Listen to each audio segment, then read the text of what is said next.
Well, great notification. Thank you so much, Nancy. Excited to dive into podcasting on YouTube 101. My name is Stephanie Chan. I'm just going to get these slides up on the screen. But while I'm doing that, just want to say thank you again for the Podcasting Academy for hosting myself and my co host, Emma, who will also introduce herself. So let's see, getting these on screen. While I do that, actually, I can just kind of talk about who I am and what we're here to do. So, just a moment. The Zoom is a little bit foreign to us here at Google, so I'm trying to, host disabled attendee screen sharing. Interesting. I think, Emma, maybe you can share? Sorry, quick swap here. Let me know if I can help in any way. Is that working? I think it's on the small view. Excellent. Thank you for bearing with us for this. Okay. So we're here to talk about YouTube podcasting on YouTube. What does it mean to bring your content to YouTube, your podcast? Many of you, you have podcasts and you probably want to know, how to launch a channel, how to launch a podcast, what should you do? How do you optimize for YouTube? All of those great questions. So my name is Stephanie. I am on the YouTube podcasting team, and our team really works to help bring podcasters education, to help them maximize YouTube and help, bring more audience and more revenue to their podcasts. So if you go to the next slide, we'll talk about a number of things today, including, why YouTube is a great home for podcasts, investing in podcasts on YouTube. So what does the ecosystem look like? And what are the different surfaces on which you can find podcasting? A podcast on YouTube, how to actually go through and actually create a podcast on YouTube and what that looks like, how it works. And then lastly, channel strategy and optimization, how to actually set up your channel. And then we'll have time for Q&A as well. So with that, we can kind of move forward. Okay. So why podcast on YouTube? Well, if you go to the next slide, we actually were named by Edison as the #1 most frequently used podcasting service in the US. So, in other words, you want to put your podcast on YouTube because that's where folks are finding podcasts, that's where they're watching and listening to podcasts. And so, why not be in the place where, you can reach the most number of people? And if you go to the next slide, what we have seen is that it's not just where the most people come to discover, to listen and to watch podcasts. It's actually where new listeners are coming. So if you look at these stats here, so 31% of folks who listen to a new podcast in the past 6 months actually started listening to their latest podcast on YouTube. And 84% of Gen Z monthly podcast listeners have discovered a podcast on YouTube. So it's definitely a destination for people who may not be familiar with podcasts, who may be younger. And so if you're looking to grow your audience, YouTube is a really fantastic place to put your podcast content up there and to find that audience. And so a couple more things here. Video podcasts specifically are really growing in general, as I'm sure you've noticed, but especially with newcomers and Gen Z, which are that next audience a lot of folks are trying to reach. So 84% of Gen Z monthly podcast listeners have actually listened to or watched podcasts with video. That's something that that was found in research. And then 37% of podcast listeners actually prefer to consume podcasts with video. Of course, there are folks who are audio first, there are folks that are video first, and people who like both. But we're definitely seeing a lot of growth in video, and especially among podcast newcomers. So this last stat here, where 40% of these podcast newcomers actually prefer podcasts with video. So I think it's a great reason for folks who are interested in video to start experimenting. There's setups all the way from very simple to more complex, which I'll get into later in terms of how you actually, film or create visuals, but all of this is to say that video is really growing, and I think that's a big part of why podcasts on YouTube are really thriving today. So, on to the next slide. Something that you might not actually know about YouTube is that living room watch time, or watch time that's happening, on TVs in people's homes, in their living rooms, is actually the fastest growing source of YouTube watch time. So, viewers actually now globally watch more than 1 billion hours of content every day on YouTube on their TVs, which is pretty incredible. It's our fastest growing screen. And when you think about podcasting and living room, um, we asked folks, why do you like to watch podcasts on your TV? Why do you play them? And you can kind of think about TVs as almost a radio in your home. Like, people want to be entertained in the evening, is a common thing they said. They want to watch with other people, which is super interesting if you consider podcasting. A lot of people think about it as something you do by yourself on the go. Well, now it's actually something that people are doing in their living rooms, um, and with other people. So it's kind of more of a social thing today than it was in the past, and I think video has a lot to do with that. And then TV is something that people said had less distractions for them than on mobile and desktop. So it's interesting, these kind of shifts in what people consume and how they're consuming podcasts. And I think you're seeing, in many ways, the evolution of a format, which is cool. And if you move forward, so, and we don't just have massive reach, we actually have a really fantastic search and discovery and recommendation system. So, historically, I think a lot of podcast discovery has been challenged, I might say. People have shows that are spread by word of mouth. Marketing's really expensive.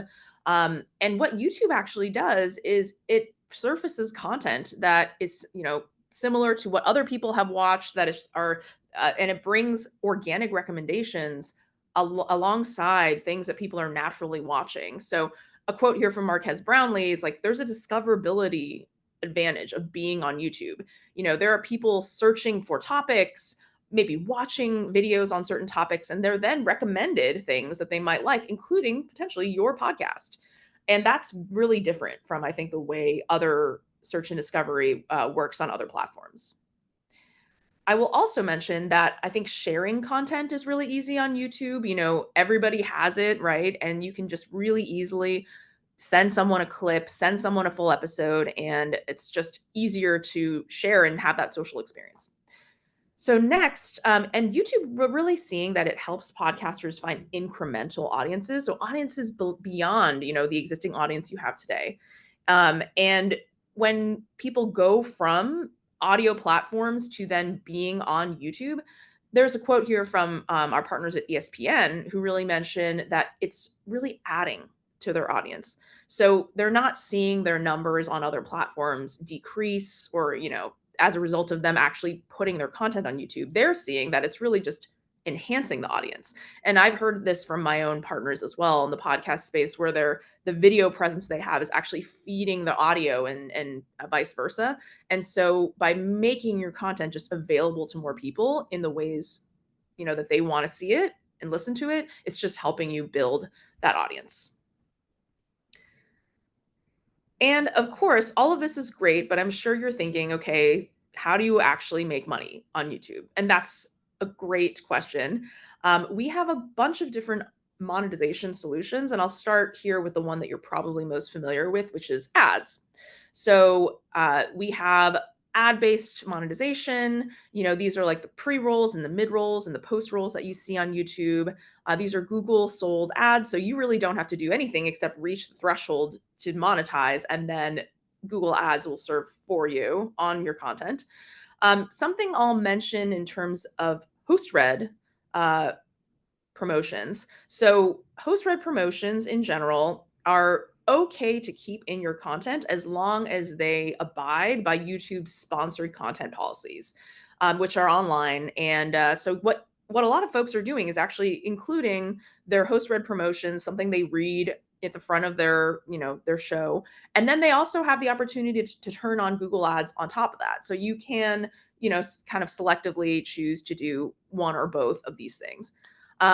Next, we have subscriber-based revenue, which is kind of the revenue you get from your content being shown in YouTube Premium.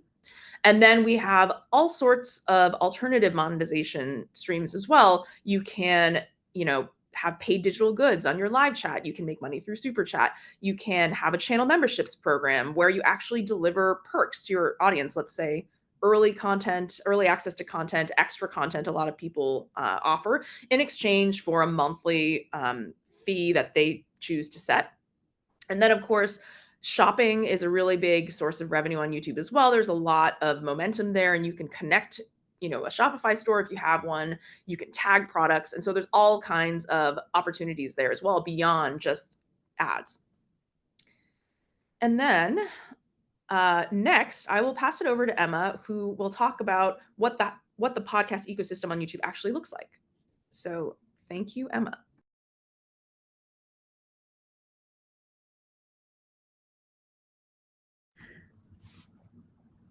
There we go. Thank you, Stephanie.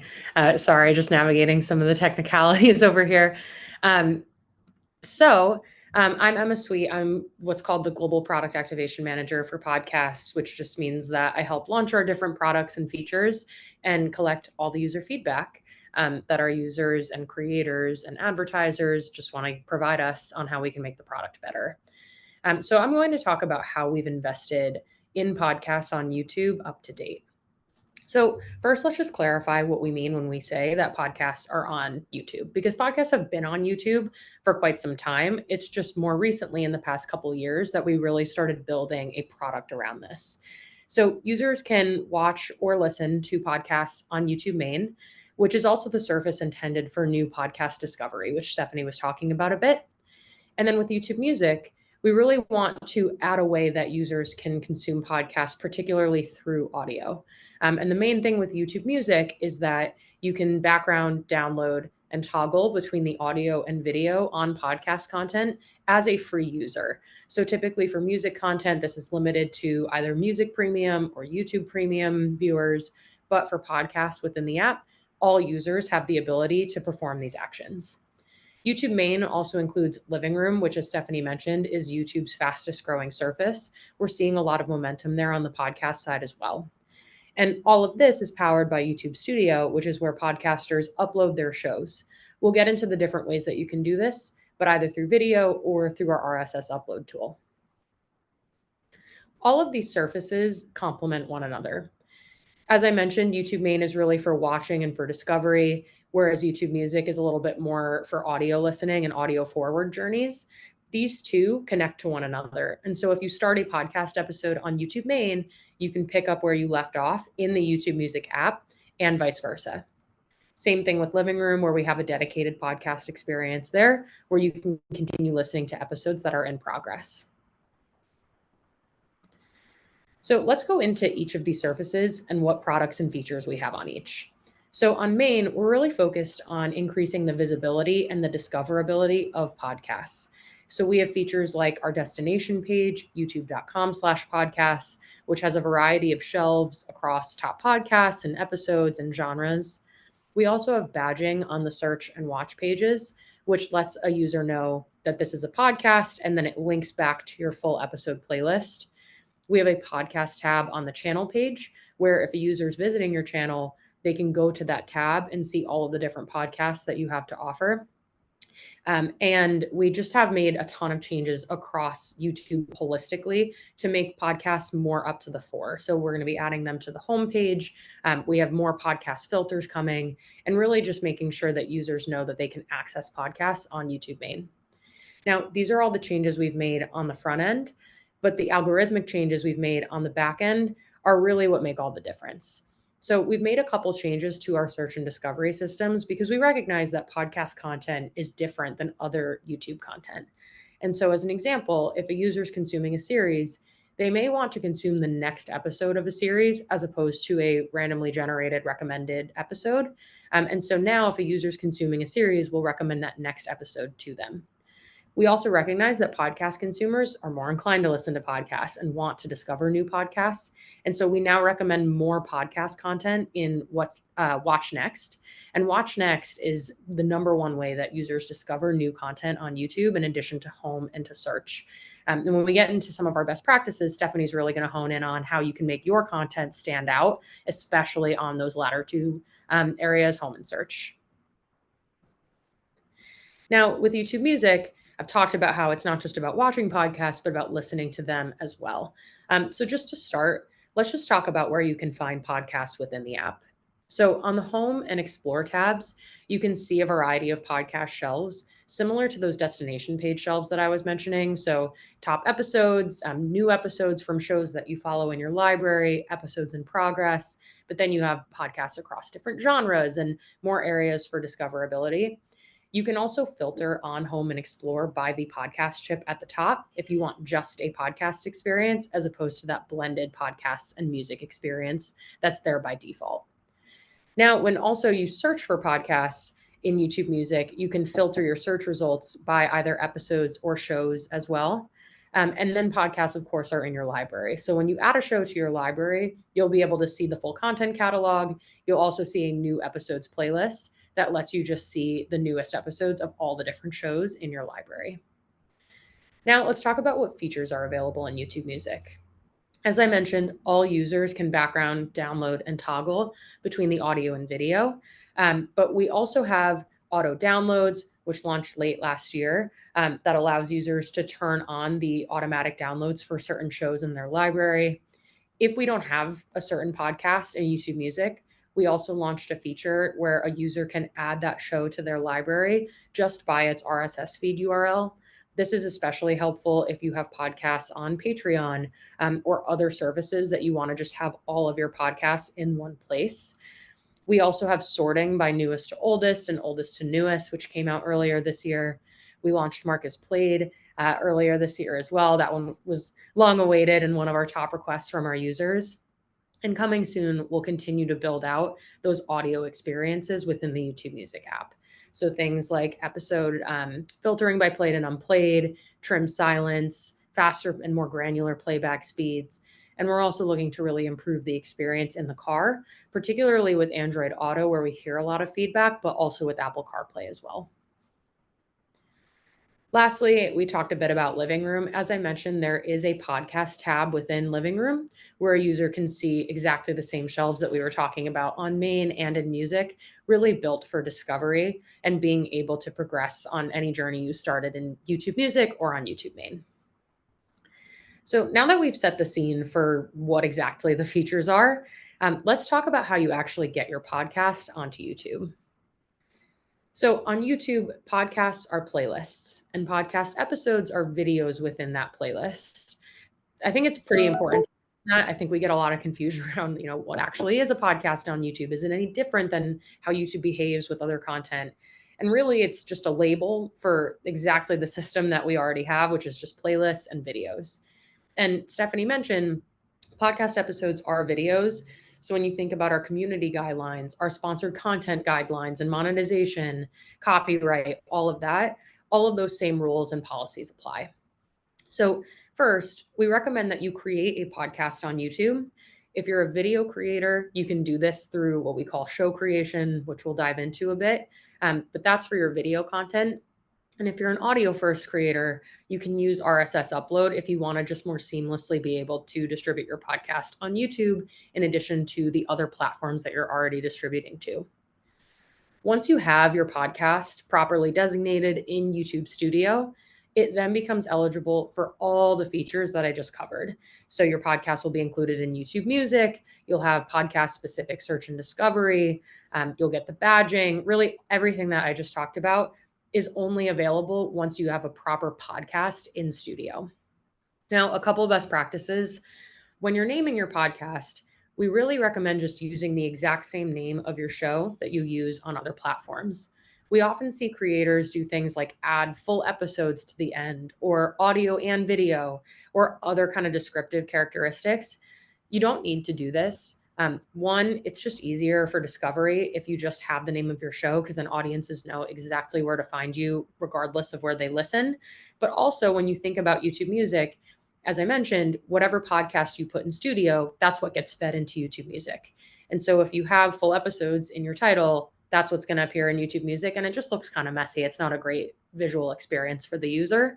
So you can see this for yourself if you have the YouTube Music app, and you can see how your podcast is displayed, which can be helpful for some of your different naming conventions and things like that. Last thing I'll mention, the playlist container is super, super important. So even if you have a channel for your podcast and you just upload the videos to the channel, that's great, except we won't know that that's a podcast unless it's in that playlist. And the playlist is designated as a podcast. So again, why don't I jump through and go into that, but just reemphasizing the playlist is super, super important. So I've talked about this a bit already, but there are 2 ways to get your podcast in YouTube Studio. First is show creation, which I mentioned is for video first creators. And then the second is RSS upload, which is intended for audio first creators. Now, you can do both. There's no rule against doing both. Our recommendation is that you only do both if you're using them to help you kind of together, really. So if you're doing video, but you can't do it for all of your episodes, use RSS upload to fill in the gaps. Or vice versa. Maybe you're doing RSS upload, but you decide you want to do a video episode just to try it out. You can then upload that and attach it to your same podcast and use those interchangeably. But we don't recommend doing 2 completely different podcast playlists of the same show. One's video, one's RSS upload. There's no benefit to doing that. If you do that, you're basically just going to split the listenership across the 2 different versions of an episode. And so really it's just one podcast playlist. These are just the mechanisms by which you can get your content added into that playlist. Last call out here is that we just about a month or 2 ago launched an integration with different hosting platforms. So now hosting platforms, some offer the ability to distribute for you to YouTube. And so inquire with your hosting platform if you are interested in this. All right, so let's dive into each of these tools. So for video creators, you can either create a new podcast if you're just starting to do this on YouTube, or if you're already uploading your episodes to YouTube, you can set an existing playlist as a podcast. For this, you'll just need details like your podcast title, description, the visibility of your episodes, and then your square podcast thumbnail, which I imagine you're using across other platforms. So you should be able to do that here too. Now, I just covered this, but if you do already have a playlist for your podcast, you can go into the playlist tab in Studio, hit the 3-dot menu, and select Set as Podcast. Our main guidance for this, if you're going to do this, is just to review the content in your playlist. So a couple kind of guidelines here. One is that we recommend for your main podcast playlist that it's just full episodes of your show. Don't include clips and don't include shorts. The reason for this is, again, just think about the user. You want to make it as easy as possible for them to come to YouTube or YouTube Music, find your podcast show, and listen to the full episodes like they do your RSS feed. So you can think about the podcast playlist on YouTube like your RSS feed. They should pretty much be mirrors of each other in name and then in what you're actually uploading to the playlist. So then with other things like clips, shorts, etc., you can, of course, use playlists at your disposal, just the regular YouTube playlist, not the podcast one. But we recommend using playlists for things like seasons, or if you have a guest that you want to split into different clips for an episode. If you have topics and themes that you want to just take all the different episodes and apply it, use playlists, like use them often. But for your main podcast, just one playlist and just full episodes of your show. And then I mentioned again that all those details that are appearing on YouTube main will feed into YouTube Music. They are one and the same. There's not 2 different upload flows. So just consider that when you're thinking about your titles, your thumbnails, your podcast show title, etc. The other thing I'll mention here, because it's actually come up a couple times, is that if a podcast playlist, you can have videos from 2 different channels, but the only videos that will be eligible is if they're from the channel that has the podcast. So just something to keep in mind. Basically use one channel to upload your show and add episodes to that podcast. Now, if you're an audio first creator, RSS upload just is intended to make it easier for you to distribute your podcast on YouTube. So this is the same place in Studio. You'll go into the create menu in the upper right-hand corner, new podcast, but then of the 3 options, you'll choose that bottom option, which is submit RSS feed. I'll just reiterate, and I mentioned that in most cases, you don't need to use both. You would use one or the other. But there are some clever ways that you can attach your RSS feed to your podcast playlist, but set the visibility as private instead of public, in order to be able to have both video content and RSS uploaded content on your podcast playlist. So let me cover some of the nuances of how it's different on YouTube versus other platforms, and then we can dive into that a bit further. So RSS upload works differently on YouTube, as most things do. But the first two steps should sound familiar. So you're going to upload your MP3 files to your hosting platform, and then the hosting platform will generate your RSS feed. The hosting platform stays the source of truth for your show and your episode metadata, like your titles and your descriptions, and for all of the episodes of your show. However, the first time that you're going to do this on YouTube, you do need to go onto YouTube and in YouTube Studio to submit your RSS feed for the first time. On a go forward basis, once you do this initial onboarding step, we will take the episodes, any new episodes from your RSS feed, automatically publish them on YouTube as public on your behalf. So this step is automated from this day forward. It's just that you do need to do that initial onboarding flow. What this looks like is we create a static image video, either using episode artwork or show artwork from your RSS feed. We upload that to YouTube, and it's the audio underneath the static image. Now, one note here too is that it might take a little bit longer for episodes to appear on YouTube, just because we are taking the MP3 file and transcoding it into a video file for our platform. Whereas other audio platforms aren't doing that step of kind of transcoding it and publishing it. So you may see a little bit of a delay between a Spotify or Apple versus on YouTube, but it's never more than a few minutes, maybe an hour. Now, what we do and don't do. We won't re-upload the audio for you if you make a change on your RSS feed. So this is a really key step. Once a video is published to YouTube, it's there. We don't do any sort of like calling back to the RSS feed to check for the latest audio and re-uploading. There's nothing dynamic about an upload and a publish, set on YouTube. And so this is really important because it's different than how, Spotify would work, where they're constantly calling back to your RSS feed. They recognize a change in the audio file, and then they re-upload on your behalf. So for this, you can actually do this in YouTube Studio. We can get into those steps, but all to say, just keep in mind that it's a manual process if you do change the audio on your RSS feed to then have that reflected on YouTube. Now, lastly, host-read promotions. Stephanie already mentioned this, but just an emphasis here, we do ask that you submit an ad-free feed.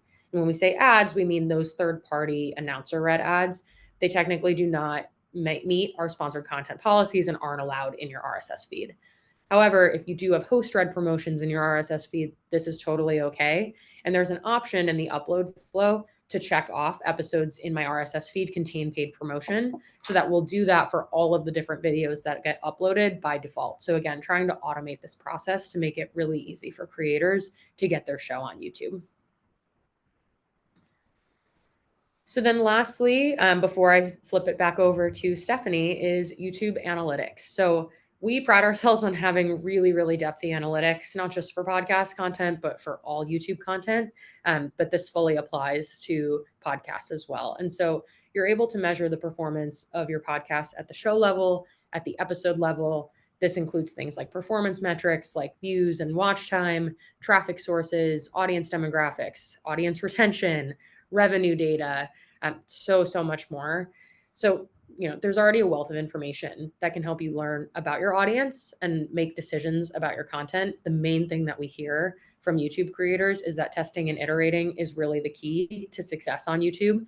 But there are a couple podcast specific metrics as well. And so one that I really like is that we just added podcasts to the What Your Audience Watches card, where you can see other podcasts that your viewers are consuming on YouTube in addition to your show.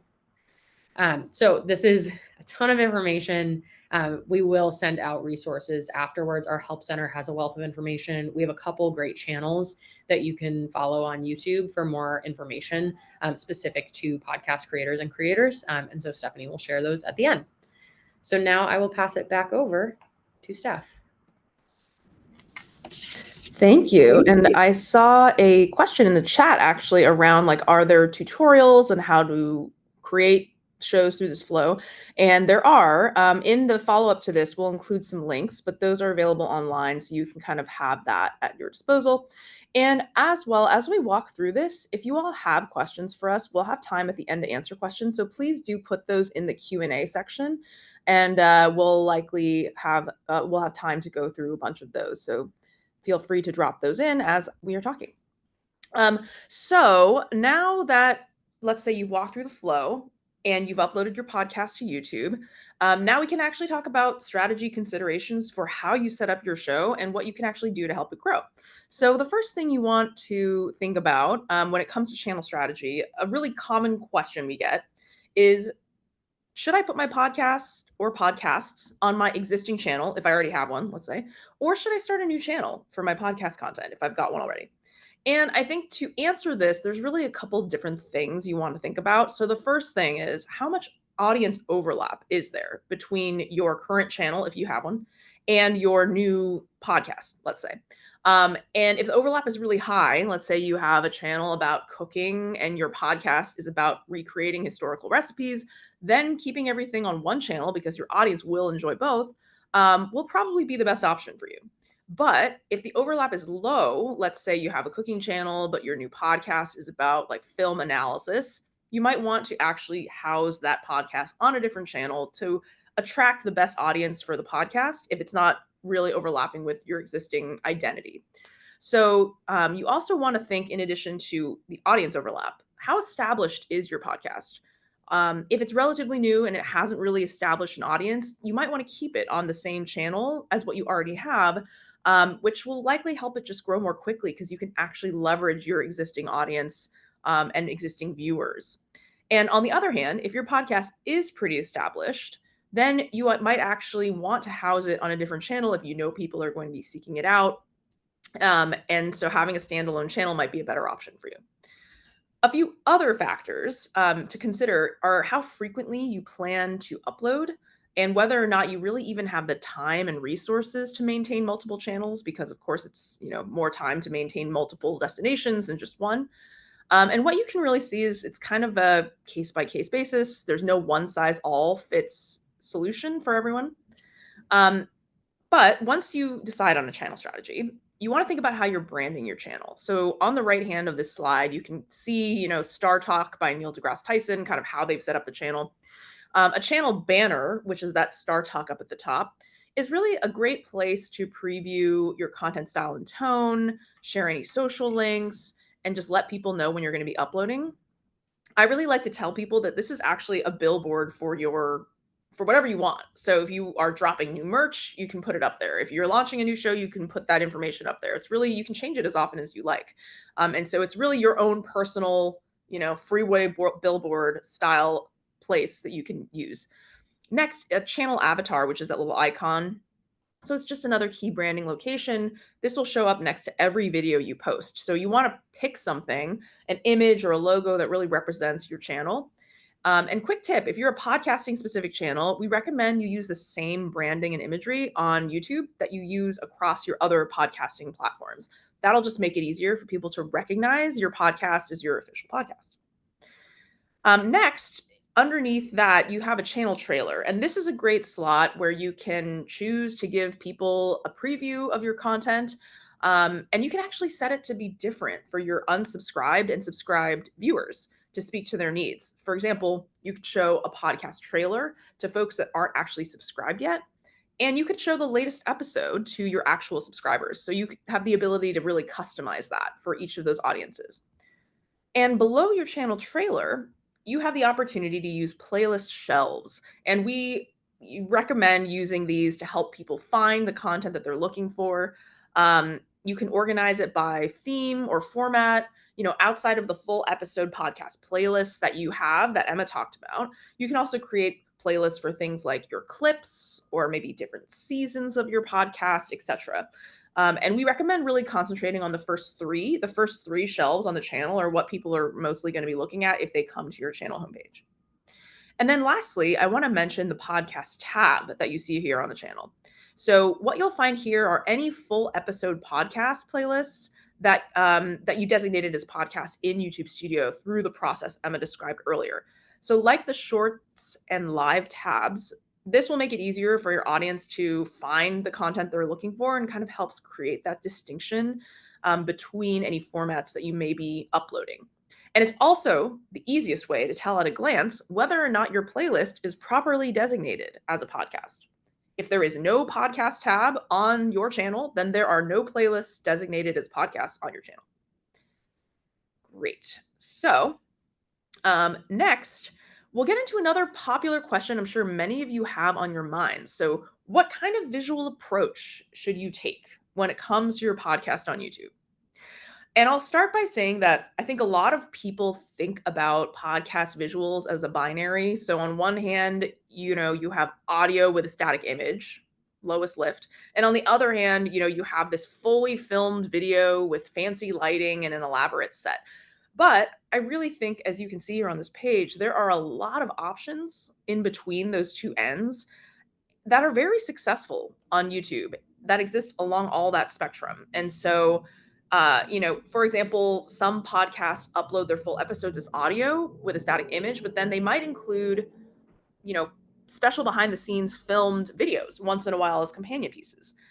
Other audio first podcasts actually create shorts of their most popular clips along with some light animation to help reach a wider audience.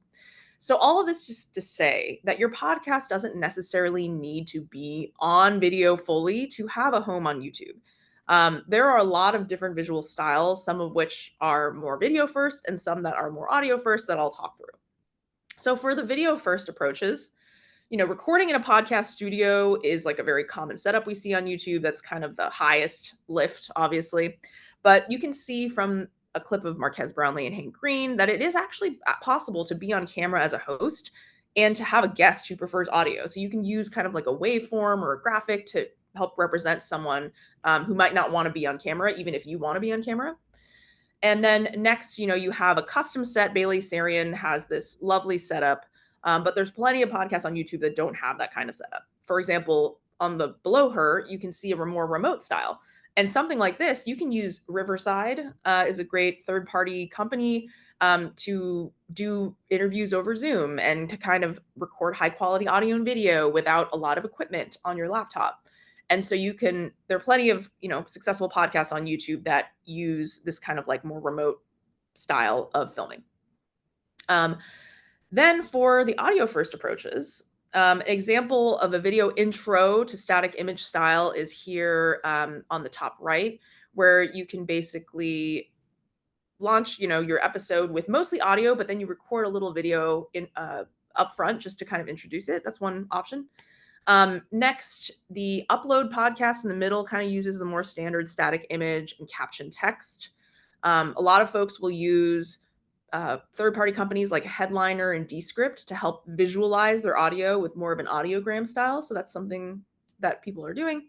And then if you want to invest a little bit more than that, you can actually do a kind of a B-roll visual style in the bottom right here, which is very common amongst at least I've seen among history podcasts and true crime. They'll have kind of a slideshow of images going on top of their audio. And so that's very popular amongst news and narrative fiction as well.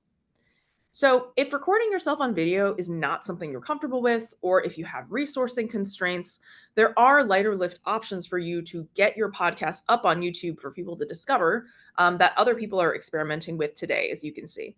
And so some tools that our podcaster partners have used, I mentioned already Headliner and Descript. I also recommend Adori. They're another company that kind of creates audiogram style visuals and will post them on YouTube for you if you don't want to be posting them yourself. And so a lot of great options out there for you if you are kind of producing in more of an audio capacity. All right. And then moving forward, I think regardless of what visual approach you choose, you'll really want to think about the packaging of your show to help get it discovered. And this applies to everyone, whether you're producing video first or audio first podcast. Because I think what makes YouTube really great is that you can find anything and everything on the platform, right? Like we've all gone down those YouTube rabbit holes. So when you upload your podcast episodes, you have to keep in mind that they're going to be shown alongside other videos on similar topics. So, um, for that reason, while putting your podcast on YouTube can seem like kind of just a set it and forget it process, there are really a ton of ways to optimize your content to help it reach a larger audience, and leverage YouTube to its fullest potential. So, first, titles and thumbnails. These are probably the most important thing that I'm going to talk about in this whole section. Titles and thumbnails are a billboard for your content. This is what many viewers, especially new ones, are going to use to judge if they want to give you some of their precious time, if they want to click, if they want to spend time with you. So if you're audio first and using RSS ingestion, you still can upload custom thumbnails to your episodes. And I'd actually highly encourage you to invest the time to do this, since it is one of the best ways to help your content stand out. Um, and I know that, in some ways this is very different from other platforms, but if you think about the way that YouTube search and discovery works, it's really taking into account, how often are people clicking on your videos? How much time are they spending once they're in those videos to help uh, determine where you show up in recommendations and in search and discovery. So paying special care to the way that, think about how a new viewer would a new person click on this video if they didn't know what it was, if they weren't familiar with you. And those kinds of tips from, thinking about it as like someone who's completely unfamiliar, is this appealing to them to click on, is a good way of thinking about how to design your titles and your thumbnails. So a few tips here. You want to be accurate. So make sure that your title and thumbnail are actually representing your video. Like, don't be clickbaity.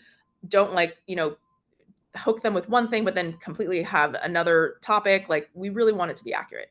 Second, you want to be concise. So if you keep your titles under 70 characters, generally, that's best because things get cut off, especially on mobile. And when it comes to word ordering as well, you want to keep the stuff that's different every time and this up front. So if you have, let's say, your episode title and your show title, keep your episode title first and then put your show title later, because that doesn't change every time, right? So you want to keep the stuff that's novel and new in the front where people are most likely to see it. Then you want to be searchable. So think about, search friendly keywords. Putting your podcast show name in the title at the end can be helpful when it comes to people identifying your show and for search and discovery to pick that up. So we recommend doing that. And then you can actually use things like Google Trends to help you come up with keywords. So there's a special subsection of Google Trends called YouTube Trends, where you can look for keywords that are popular over time and are associated with other words. So it's a great place to start if you're trying to find popular keywords or related keywords to put into your title and description. Next, after being searchable, you want to be engaging. So think about what you want to lead with in your title. And this kind of speaks to the idea of like, what would someone who's not familiar with me think about this? Like, would they be interested in your title? And so an example that I use sometimes is like, is it more interesting to put full interview with Dracula or Dracula's hot take on the solar eclipse? I think the second one is a little bit more interesting and would probably cause someone to click a bit more than the first. Then for personality rooted podcasts, sometimes featuring your face in the thumbnail can also help increase engagement. You want to balance that with the topic you're talking about, though. So, if you are talking about like a trending topic, for example, it might actually be more beneficial for you to feature a graphic of that trending topic rather than your face, because if someone isn't familiar with you, but they are familiar with whatever topic they're talking about, they might be more willing to click on that. And lastly, be consistent. So for full podcast episodes specifically, we recommend you start by using the same title you use across other podcast platforms. And you can get more creative with clip titles, though. So if you have your full episode and you're titling it the same thing as what you have, but then you're creating clips of that episode to kind of release on their own, you can get pretty creative with those clips and have them have different titles. And lastly, before I move on, I really encourage you all, before you upload anything on YouTube, to just do a quick search on YouTube of the topic that you're planning to talk about to see what kinds of thumbnails and titles already exist. You can really take note of what seems to be working best and kind of use that information to form your own packaging strategy. So those are some beginning tips. There's a lot more out there on YouTube Creators Channel, other places that are really about optimizing, but here's a kind of our top tips for this. now moving on. So I wanted to bring to life some of this feedback by walking through a few thumbnails from a fictional podcast. It's called Best Friends Talk BTS. Over the pandemic, I got very into this band, this K-pop band, and if I were to start a podcast with my best friend, this was something that I might start. So I created a few thumbnails here. The thumbnails are for the first episode of the podcast, and the title of the episode is 10 Things You Should Know About BTS. First of all, I am not a graphic designer, and it just goes to show you that you can use templates from free services like Canva, which is what I used, Canva, to create custom thumbnails with fairly low effort. No, so going from left to right, the blue ones on the left are really the lowest lift. They just have text and graphics. But I would say even these are an improvement upon showing the same square show art for every single episode of the podcast. The ones in the middle kind of include this cartoon image of my friend and me. I think that this image might be good as a channel avatar, but the ones on the right are likely the ones that are going to get the most clicks out of this group because they actually show the members of BTS, which is what this podcast is about, and they clue viewers into what the episodes are about. So going row by row now, the first row actually uses the name of the podcast, Best Friends Talk BTS, as the main text. That's the biggest thing. But then the second row uses the actual title of the podcast. The title of the episode, 10 Things You Should Know About BTS. And, which approach do you think will be more successful? If you guess the second row, I would agree with you. Highlighting what makes each episode unique and different, which is the episode title, rather than what is the same every time, which is the show name, is a basic principle of good packaging, like I mentioned before. You can still include the show name in the thumbnail if you like, but having it take up less real estate is really ideal.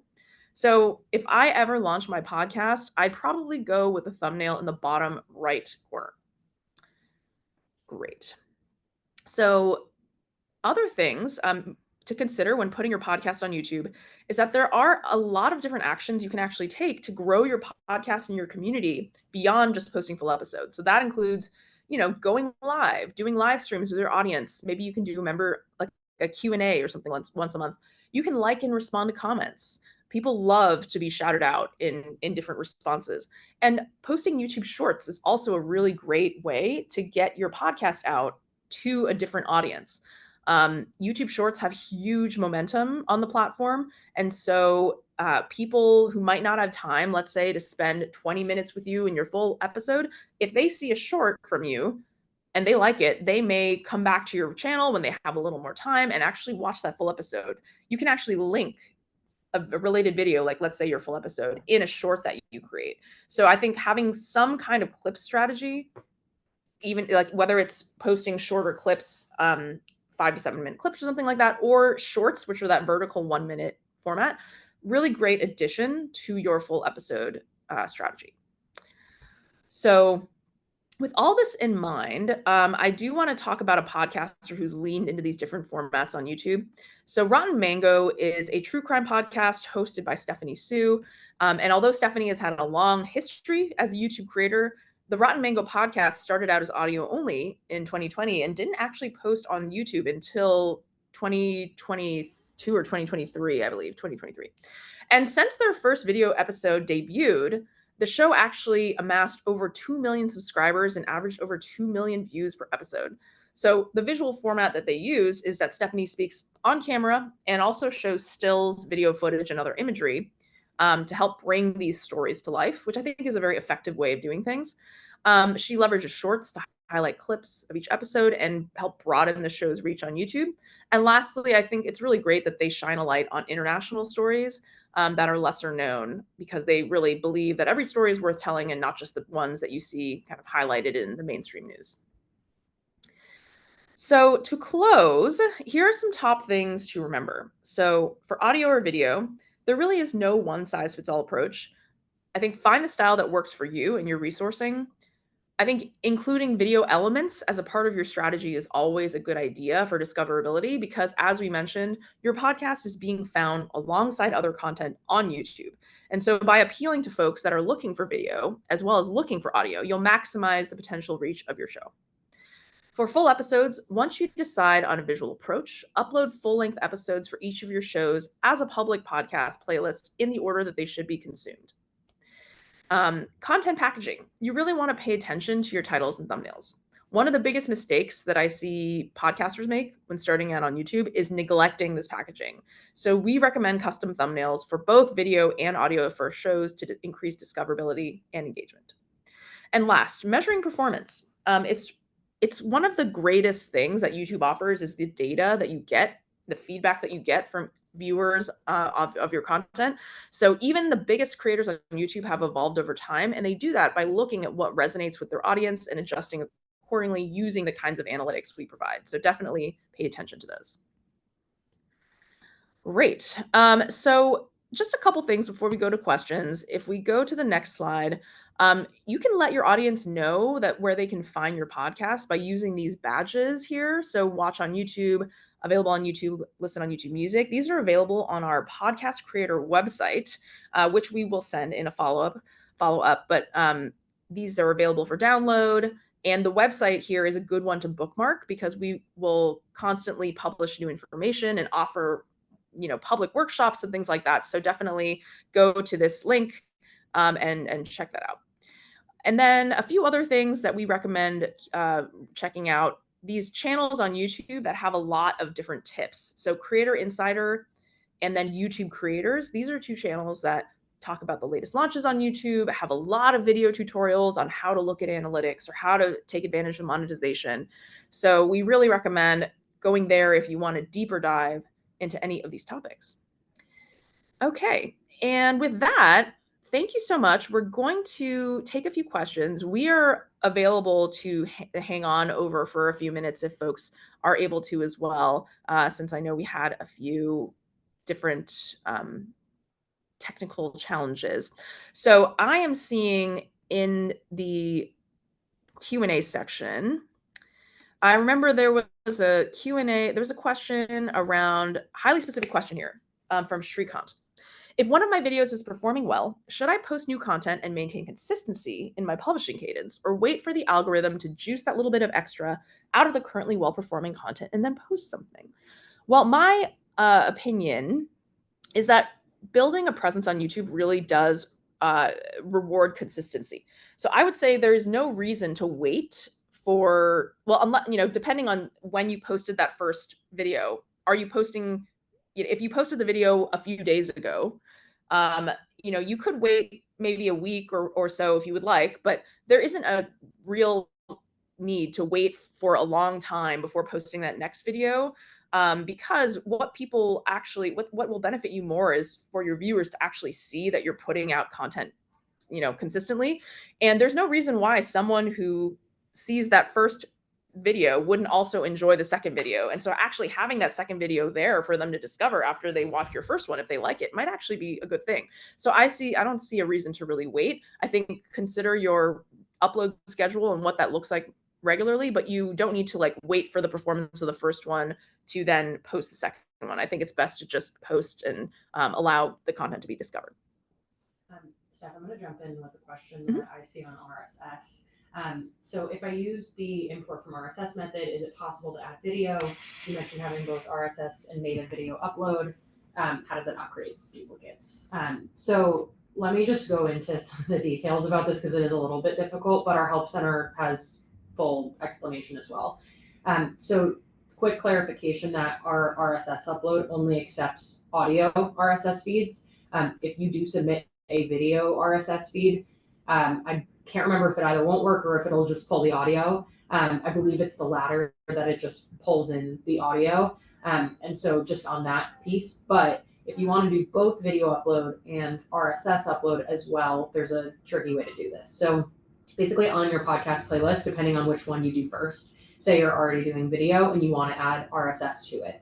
So if you go in the podcast tab in YouTube Studio, and then you hit that pencil icon on your podcast, it brings you to the podcast details page. This is where you can edit all the details of your podcast show, like the title, the visibility of the show, different kind of features for YouTube in particular.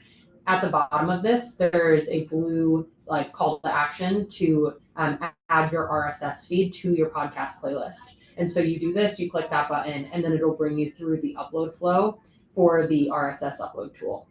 What this does is that on your video playlist, it associates it with an RSS feed. And what you want to do here is the default visibility is typically public, meaning it's published on YouTube and anyone can see it. You want to flip the default visibility to private. And the reason why you want to do this is to avoid duplicates. If you're doing video for certain episodes, you don't also want the RSS uploaded video to be public.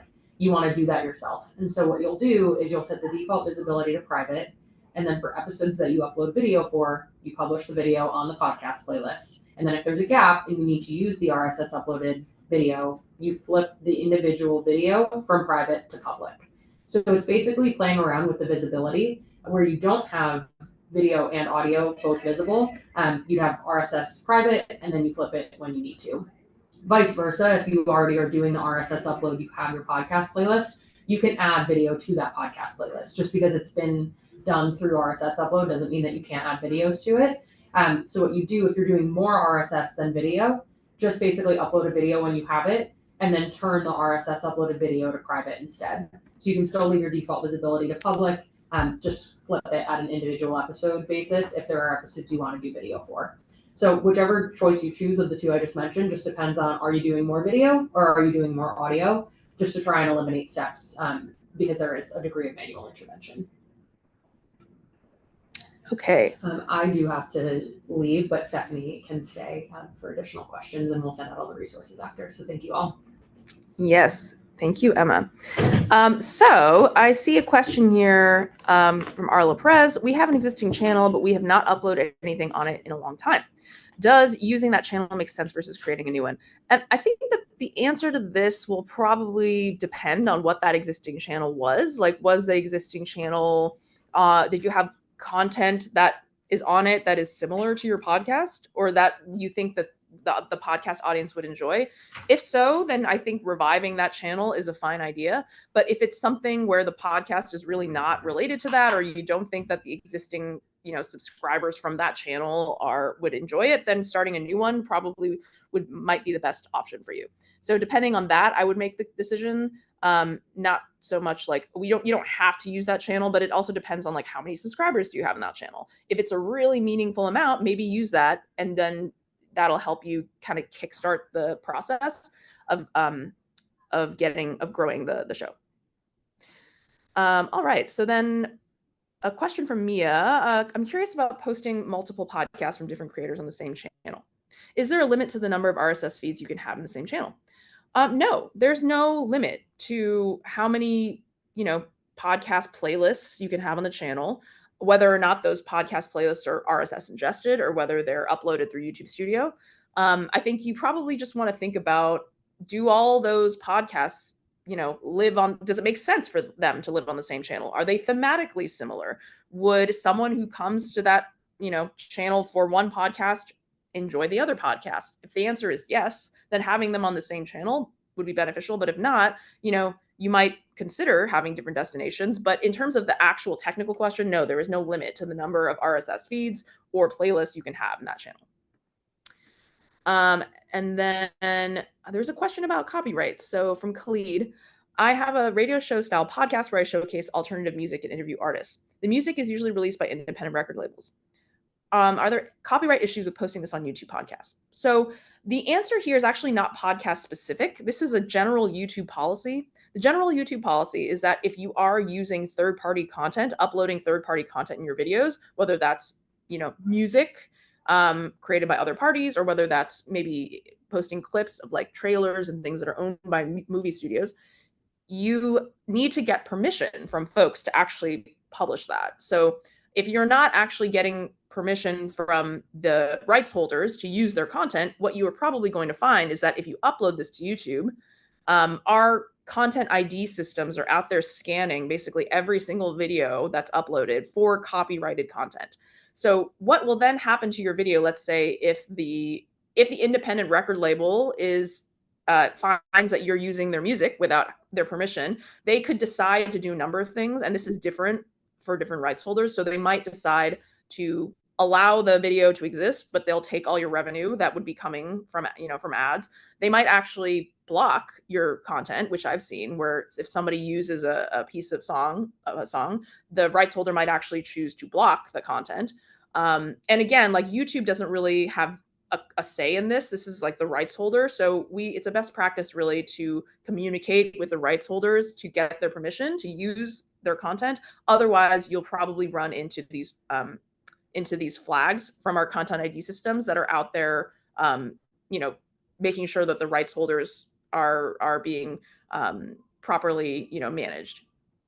So next, so Glenda asks, there are apps like Headliner that turn your audio first podcast into MP4 videos for uploading to YouTube. They do audiograms. Do you recommend that? So, and I see another question actually from Shrikant about, do audiograms really work? And I think in general, I would think about it as, the content is what makes the strength of the show is what makes the videos perform. I think if you look at some of the top podcasts on YouTube, a lot of them are video, but then there are shows, for example, like Smartless or Smartless, or I would say Jack Rysitter's Darknet Diaries is a great example. Darknet Diaries is a great example of a podcast that really has just kind of a simple moving background, but that show is so strong, has such a following that, the episodes have thousands and thousands of views. So I think audiograms can be a good solution for you if you want to do something above and beyond just an audio with a static image, but you don't have the resources to film. You don't have, let's say, a desire to be on camera. I think that's one way of getting something that's a little bit more interesting on YouTube. But I wouldn't say, like, you can think about it as like, what are you comparing it to? Are you comparing the performance of an audiogram to a static image? Are you comparing it to a fully filmed video? Those will be very different.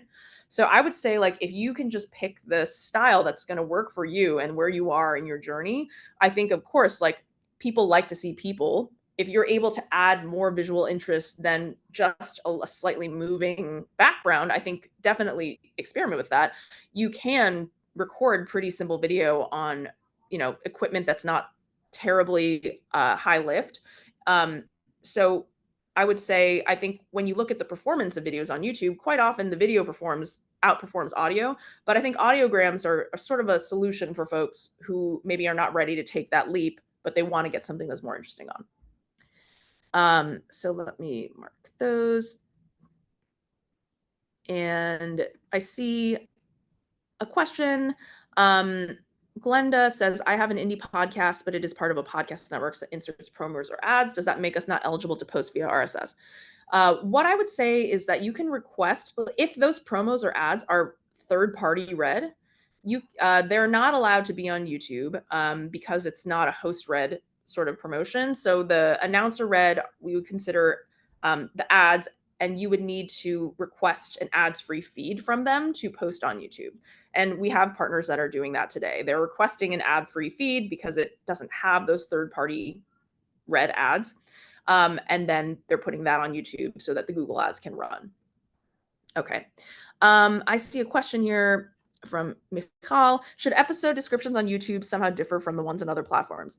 They don't need to differ from the ones you're putting on other platforms. I think, the more you are able to add to them, if you're able to add more keywords, if you're able to include, let's say, your social links in the descriptions, like that all goes to above and beyond to help you, I think, in the performance of the video. But they don't necessarily need to be different unless you have the time to kind of tailor them maybe for your YouTube audience. So it all just depends, I would say, on like how your episode descriptions look today on other platforms. Are they really descriptive? Do they have keywords in them already?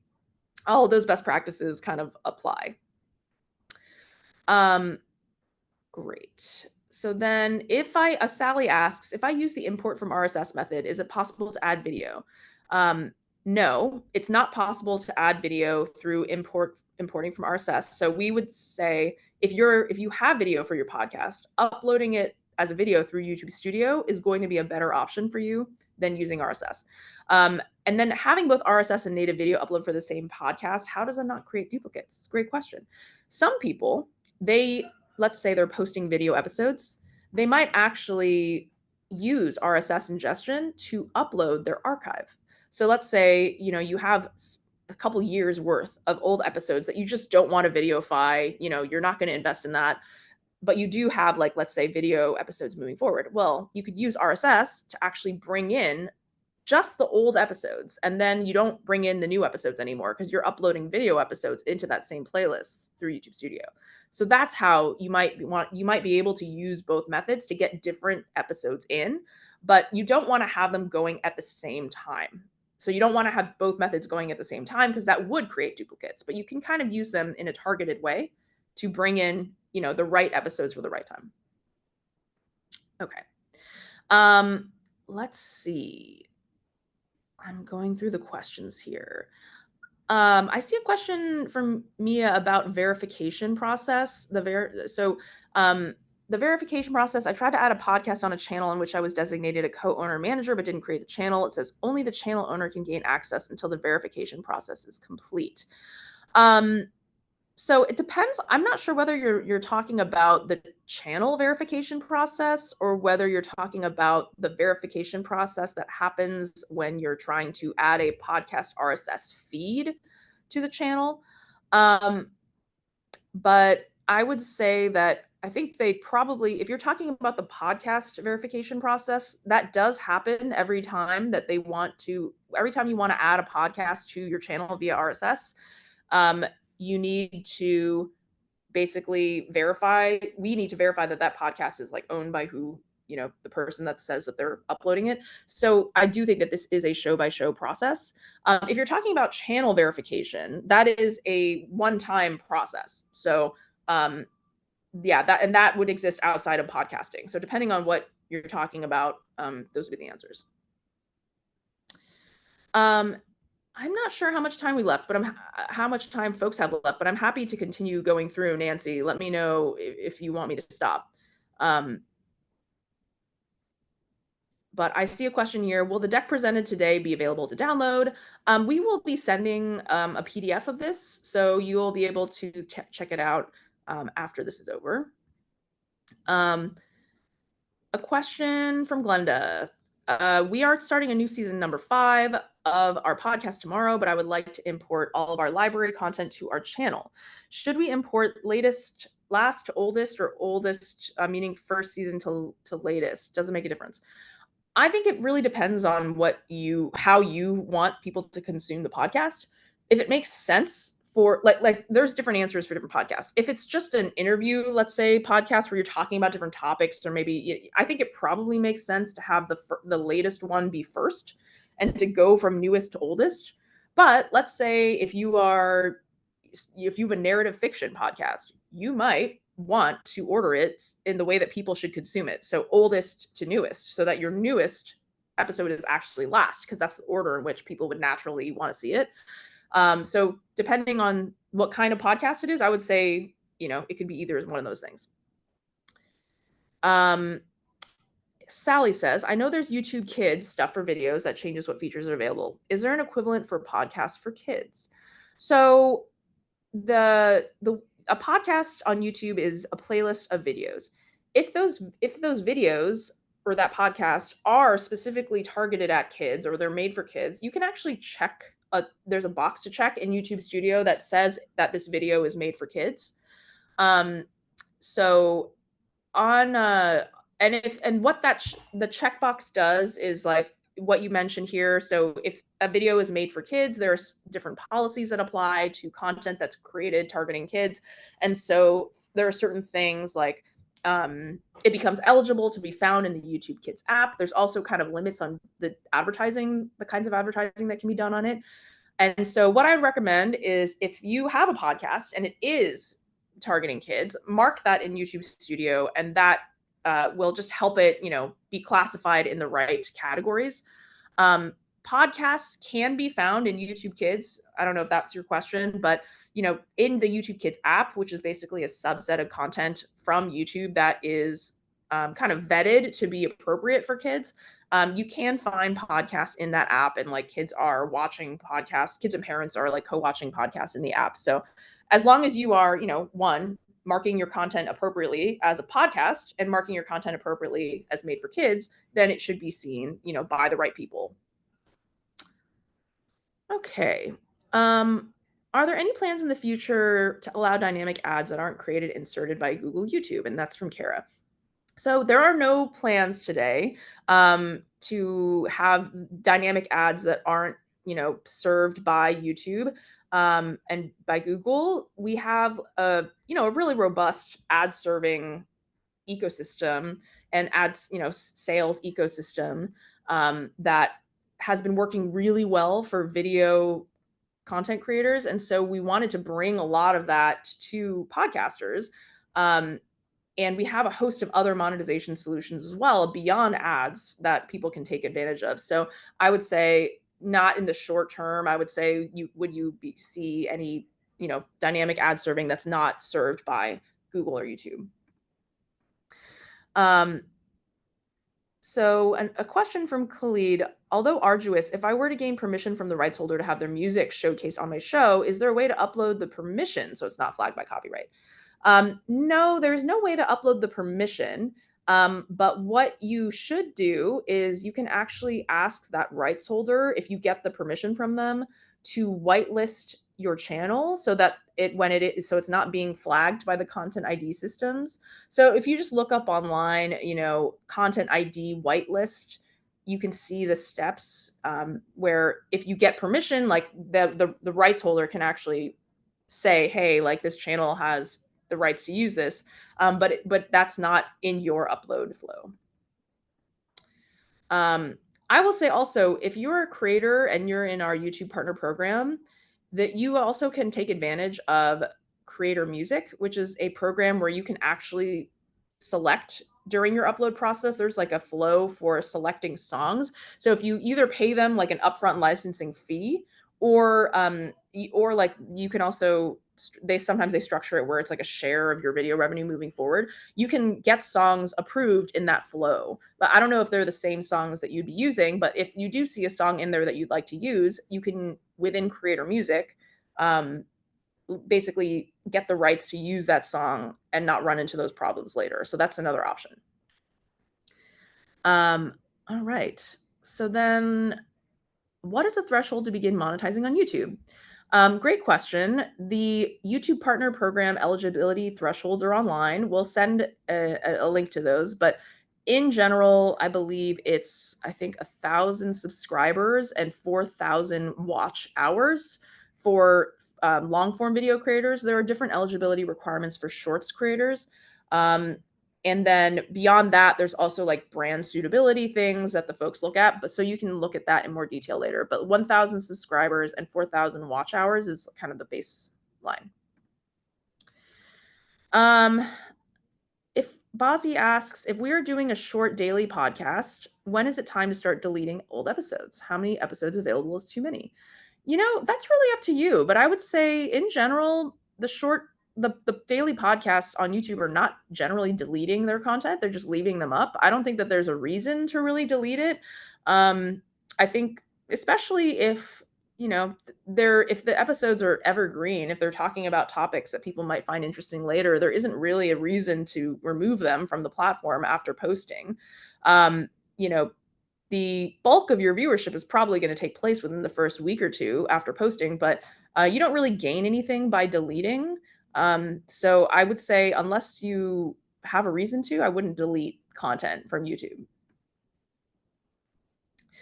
And I think this is going to be my last question here. Alana says, I tried uploading my RSS feed before Google Podcast went away, but the issue was that when I was doing so, it tried to upload to my personal YouTube instead of the YouTube for my show. I added my show as an admin and it appeared, but when I went to click upload, it kept erroring out. How can I make sure the RSS feed is up on YouTube? We have a channel that we were uploading video content, but this past season we did audio only. Without knowing the specific errors you were getting, I don't know if I'm the best person to really help with this, but in general, I think if you have a YouTube Studio backend for your channel, you should be able to go and click upload and put in your RSS feed there. If you're having issues with that, I would recommend that you reach out to the chat support. who can better help troubleshoot whatever specific error you might be encountering if it has to do with your personal or your other accounts. So I don't think I'm able to help without knowing the specifics, but I would say there's some YouTube support that I think would be a great place to contact, and we'll send those links out of like where that support lives. Great. I think those are all the Q&A questions. I'm not sure if there are any in the chat. All right. I think that, yeah, those are all the questions that I'm seeing. So thank you everyone for being here.